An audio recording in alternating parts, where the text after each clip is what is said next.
Ladies and gentlemen, how do? It's been a while since I made a video. I had a few things to attend to outside of the workshop. Enough said about that, the better. But we're back in. Where are we up to on the Steve Parrish Formula One bike restoration? Well, we're making good progress. However, slight problem. This is a link pipe between the two lower cylinders on the bike.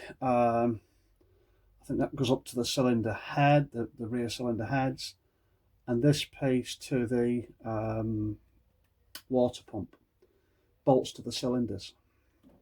I noticed when I took this apart there was a problem, but thought we could find a replacement part quite easily. Anyway, that wasn't the case. So what was the problem?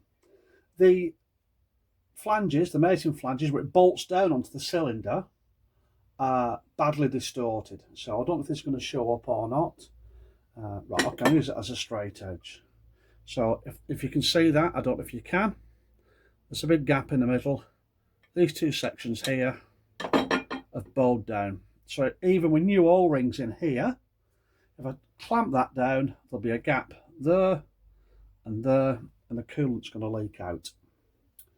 What are our options? Right, okay, bear in mind these bikes were only made for 2 years. The spur situation is not good. Especially with parts like this. So I looked around for a good second-hand one. That's not going to happen. There is a chap in Italy that's remanufacturing them. So I think he's made a mould and remade them.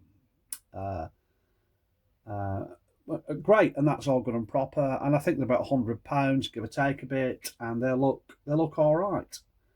But you know what I'm like with this bike? I really want to put the original parts on, or original Yamaha parts. So that was my challenge. So what are we going to do? Okay, I thought, right, let's try this out. So what I've done is, and I've done it with this rear section, and it's worked. I don't know if you can see how flat it is now. That's perfectly flat, and that's still distorted. I don't know if it's showing up. I thought what we'll do is I'll get a piece of aluminium plate. I'm going to, bear with me a second because I'm a bit cack-handed with this. I might have to pull that screw out, that doesn't matter, but you'll get the idea. Right, okay, so I'm going to put some pressure on here between the aluminium plates. Obviously hold that flat, it's a bit distorted at the moment.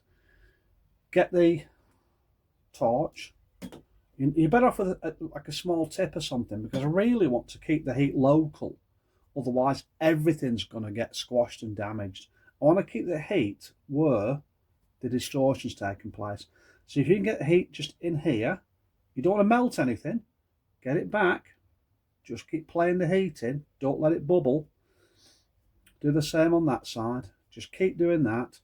You can check the gap underneath. You can see there's a gap there anyway. Check the gap, keep tweaking your clamp, your G-clamp.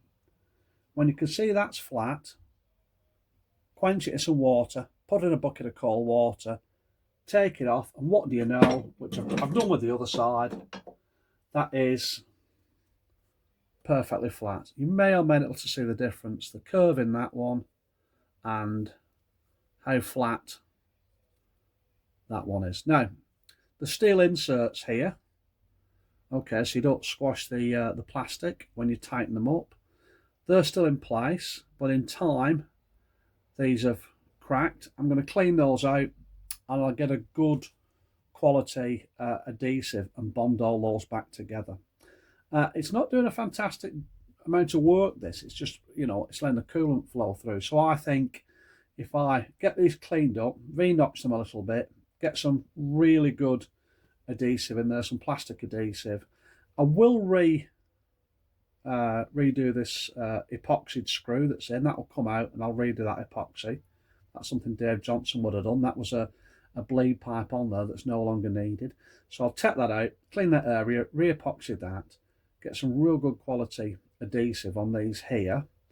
The bolts that hold this down have really big heads on them, so it does spread the load. So I think with the fact that that's straightened out as good as it has, The repair with some good plastic adhesive and the cracks there. New O-rings, that's going to do the job. And I've retained an original part. Okay, so I hope you've enjoyed that. It was short and sweet. We're back shortly. I can't put anything else on the bike until this is in, because it's on lower cylinders.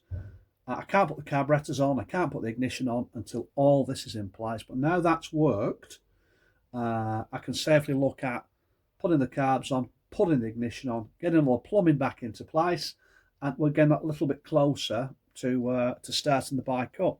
Okay, hope you enjoyed the video. Click like if you like, subscribe if you can. It just lets me know people are interested, and you know, I'll do more videos as we go along. And yeah, everyone, enjoy your day and be lucky.